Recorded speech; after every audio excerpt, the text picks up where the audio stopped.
আমি এই জন্য অনুরোধ করছি, তোমরা ছেলেরা, বাবা, প্রিয় বন্ধু, প্রিয় সন্তান, তুমি তোমার ব্যাপারে ভাইব, নিজেকে নিয়ে ভাববে। তোমার বন্ধু তোমারে নিয়ে ভাববে না, সে তোমার সাথে তামসা করবে।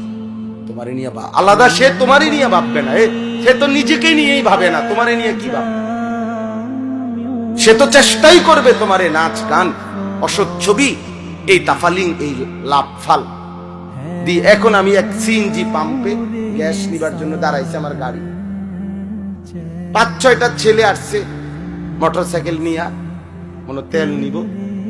বিশ্বাস করেন, এখানে না, আমাদের কুমিল্লা পোদ্দার বাজারের কাছে। আজীব লাগলো আমার কাছে, তাকাইয়ে রইলাম ফুলাফান্ডি। মানে আইসা পড়ছে ফিলিং স্টেশনে, তেল লইব তো তোরা দাঁড়াইবি না। এটার হরন, এটারে মানে এত বিকট আওয়াজ, এটার ধরে রাখছে, হরন বাজাইতে আছে। এটা একটা পাগল, মানে তার যদি ছিঁড়ে যায়,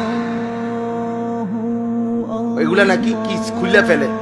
কি কইলো আমারে একজনে বুঝাইলো, মানে হরনটা এত বিকট কেন, বললো যে কি যেন এটার ভিতরে থেকে খুললে ফেললে এটার আওয়াজটা আরো বাইরে যায় আর কি। এইটা, এই যে মাতাল, তুই এটা করলিটা কি বাবা?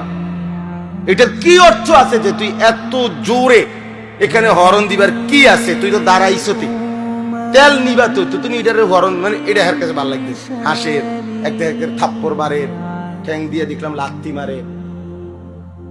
বিশ্বাস করে, মানে আমার কাছে মনে হচ্ছে এটা চিড়িয়াখানার জানোয়ার, চিড়িয়াখানার জানোয়ার ছাড়া আর কিচ্ছু নাই। কি রে বেটা, তোরা মানুষের বাচ্চা হইলে এমন করস কা?